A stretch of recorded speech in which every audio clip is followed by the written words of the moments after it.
Subscribe कीजिए topper साहित्य YouTube channel को और बेल आइकन को दबाइए हमारे लेटेस्ट वीडियोस सबसे पहले देखने के लिए।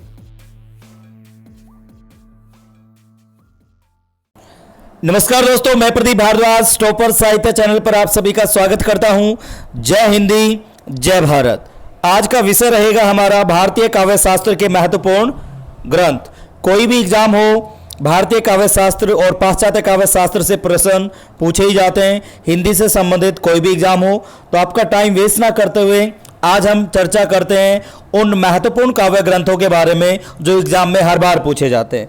इससे पहले हमारी 3 सीरीज आ चुकी हैं, ये चौथी सीरीज है, तो उससे पहले की सीरीज भी आप देख सकते हैं अगर आप अपने भारतीय काव्य शास्त्र को अच्छा करना चाहते हैं। तो देखिए, पहली रचना आपके सामने है भरत मुनि की नाट्यशास्त्र। इंपॉर्टेंट है, एग्जाम में कई बार पूछी जाती है। दूसरा, भरत मुनि ने स्वयं इसको क्या कहा, पंचम वेद की संज्ञा दी, क्योंकि इन्होंने क्या किया था, चारों वेदों से कुछ ना कुछ लिया था। 4 वेदों से 4 तत्व लेने के बाद नाट्य शास्त्र की रचना की थी, इसलिए नाट्य शास्त्र को पंचम वेद भी कहा जाता है। समय की बात करें, समय है प्रथम सती। अब चलते हैं थोड़ा सा और आगे। अगली रचना है भामह, जिसकी रचना का नाम क्या है, काव्यालंकार, जैसे कि आप सामने देख पा रहे हैं। और भामह की अगर हम समय की बात करें तो समय क्या है, 6ठी शताब्दी। ठीक है, अब चलते हैं अगली रचना की ओर। अगली रचना आपके सामने है, देखिए यहाँ पर दंडी, इनका समय क्या है, 6ठी शताब्दी या 6ठी सती कह सकते हैं आप। और इनकी रचना का नाम क्या है, काव्यादर्श। मोस्ट इंपोर्टेंट है, दंडी की रचना का नाम क्या है, काव्यादर्श। लिखते रहें, साथ के साथ रिवाइज भी करते रहें। अगली रचना है काव्यालंकार सार संग्रह।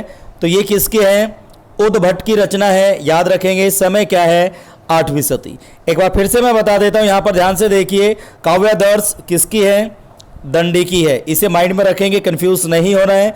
फिर काव्यालंकार सार संग्रह की बात की जाए तो उद्भट की रचना है काव्यालंकार सार संग्रह, और समय क्या है, 8वीं शताब्दी। अब चलते हैं थोड़ा सा और आगे।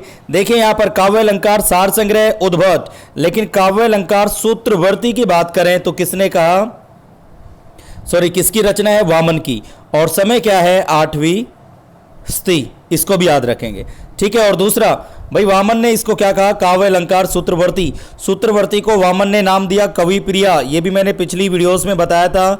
इसे आप लिख ले, क्या कहा, कवि प्रिया। ओके, अब चलते हैं आगे।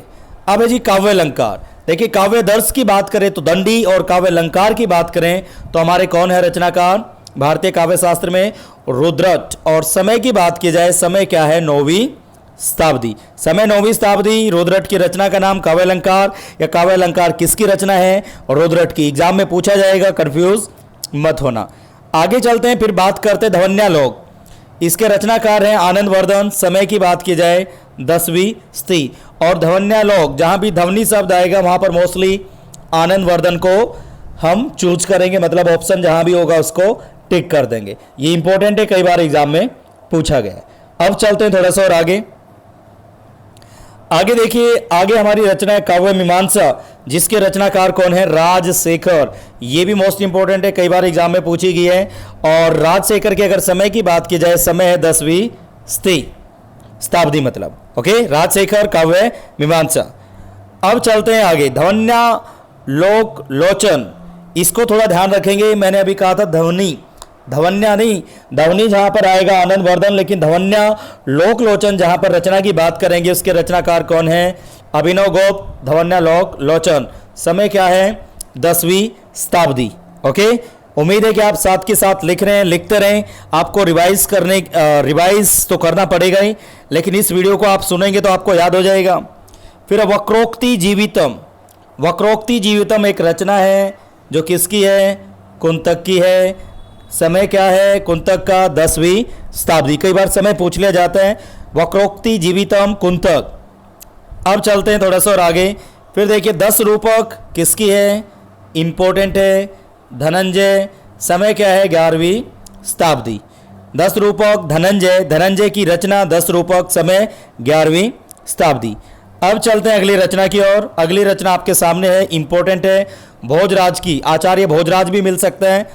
तो इनकी दो रचनाएं मिलती हैं, सरस्वती कंठाभरण और श्रृंगार प्रकाश। मोस्ट इंपॉर्टेंट है सरस्वती कंठाभरण और दूसरी है श्रृंगार प्रकाश, तो इसे माइंड में रखेंगे। और समय क्या है 11वीं शताब्दी। अब चलते हैं आगे। फिर देखिए व्यक्ति विवेक महिम भट्ट, ये भी मोस्ट इंपॉर्टेंट है, इसे आप लिख लेंगे। व्यक्ति विवेक जो रचना है किसकी है? महिम भट्ट की है। समय क्या है 12वीं शताब्दी। ओके, अब चलते हैं थोड़ा सा और आगे। अलंकार सरौसव किसकी है? रुयक की है। और ओनली अलंकार की बात करेंगे तो किसकी है? कमेंट कर दें साथ के साथ, इसे लिखते भी रहें। अलंकार सरौसव रचना है रुयक की और 12वीं शताब्दी क्या है इनका समय है। ओके, अब चलते हैं नेक्स्ट रचना की ओर। वाग भट्ट अलंकार, ये नाम से ही पता चल रहा है वाग भट्ट आएगा तो वाग भट्ट की रचना है। तो वाग भट्ट अलंकार किसकी रचना है? वाग भट्ट की। और समय क्या है 12वीं शताब्दी। ओके, अब चलते हैं आगे। काव्यानुशासन और शब्दानुशासन, इसको आप माइंड में रखेंगे, कई बार पूछा जाता है। और प्राकृत भाषा का पाणिनि हेमचंद्र को कहा जाता है, ये क्वेश्चन भी कई बार एग्जाम में आता है। तो हेमचंद्र की रचना कौन सी है? शब्दानुशासन, फिर काव्यानुशासन, और समय की बात की जाए 12वीं शताब्दी। ओके, अब चलते हैं अपनी नेक्स्ट रचना की ओर। नेक्स्ट रचना आपके सामने आ चुकी है चंद्रालोक। चंद्रालोक रचना की बात की जाए जयदेव, और जयदेव के अगर समय की बात की जाए 13वीं शताब्दी क्या है इनका समय है। जयदेव चंद्रालोक, समय 13वीं शताब्दी। ओके, इस वीडियो को एक दो बार देख लेना, याद हो जाएगा आपको। साहित्य दर्पण जो मोस्ट इंपॉर्टेंट है, जो कई बार एग्जाम में पूछी जाती है, आचार्य विश्वनाथ, समय की बात करें 14वीं शताब्दी। आचार्य विश्वनाथ साहित्य दर्पण, वैसे भी साहित्य को समाज का दर्पण कहा जाता है, थोड़ा ऐसे आप याद कर सकते हैं। और किसने कहा? विश्वनाथ ने कहा। ठीक है, अब चलते हैं थोड़ा सा और आगे। अब हम बात करें एकावली की। एकावली क्या है? एक रचना है और इसके रचनाकार कौन है? विद्याधर। विद्याधर, और समय क्या है 14वीं शताब्दी। ओके, अब चलते हैं अगली रचना की ओर। अगली रचना आपके सामने मोस्ट इंपॉर्टेंट है। भानुदत्त क्या है? रचनाकार हैं, लेखक कह सकते हो। इनकी रचनाएं रस तरंगिणी, रस मंजरी। समय की बात की जाए भानुदत्त की तो समय क्या है 15वीं शताब्दी। भानुदत्त 15वीं शताब्दी समय है। रस तरंगिणी रचना है, रस मंजरी भी क्या है? रचना है। अब चलते हैं आगे। देखिए यहाँ पर अलंकार किसकी रचना है? देखिए अलंकार जब आप बच्चों को पढ़ाओगे तो इसे माइंड में रख लें। जैसे पिछली वीडियोस में मैंने आपको बताया था विराम चिन्ह हम पढ़ते हैं, लेकिन विराम चिन्ह रचना किसकी है? रामदरस मिसर की। तो सेम ऐसे ही जब भी आप क्लास में बच्चों को पढ़ाओगे, बेटा आज अलंकार पढ़ते हैं, तो अलंकार पढ़ाने से पहले आप बताओगे कि बेटा अलंकार नाम से एक रचना भी है जो किसकी है? शेखर केशव मिसर की। और शेखर केशव मिसर के समय की बात करें तो 16वीं शताब्दी क्या है इनका समय है। अब चलते हैं थोड़ा सा और आगे। आगे देखिए अप्पय दीक्षित, ये क्या है? रचनाकार, जिनका समय है 16वीं शताब्दी। और इनकी रचनाएं दो हैं, चित्रमीमांसा और कौवल्यानंद। मोस्ट इंपॉर्टेंट है चित्रमीमांसा और कौवल्यानंद किसकी रचना है? अप्पय दीक्षित, और जिसका समय क्या है 16वीं शताब्दी। ओके, लिखते रहें, साथ के साथ रिवाइज करना है। और यहाँ पर ये एक्स्ट्रा है, इसको स्किप कर देता हूँ मैं, क्योंकि उसमें कुछ देखिए वर्तनीय अशुद्धि थी। ठीक है, यहाँ पर देख लें इधर एक बार, यहाँ से मैं डिलीट कर देता हूँ इसको, क्योंकि गलत आपको नहीं बताना। ठीक है, अब देखिए यहाँ पर रस गंगाधर की बात की जाए, किसकी? रस गंगाधर की बात की जाए तो पंडित जगन्नाथ इंपॉर्टेंट है जी। समय 17वीं शताब्दी। रस गंगाधर किसकी रचना है? पंडित जगन्नाथ। और समय क्या है 17वीं शताब्दी। अब हम बात करते हैं अगली रचना के बारे में। निरुक्त महर्षि यास्क की रचना है। निरुक्त किसकी है? महर्षि यास्क की। एग्जाम में कई बार पूछी गई है। ओके, इसे आप लिख लें। आगे देखिए अग्नि पुराण की अगर हम बात करें, अग्नि पुराण रचना है वेद व्यास की। अग्नि पुराण वेद व्यास या वेद व्यास की रचना अग्नि पुराण। इस वीडियो में हमने डिस्कस किया भारतीय काव्य शास्त्र में जो भी महत्वपूर्ण रचनाएं हैं या फिर आप ग्रंथ कह लो, उनको डिस्कस किया।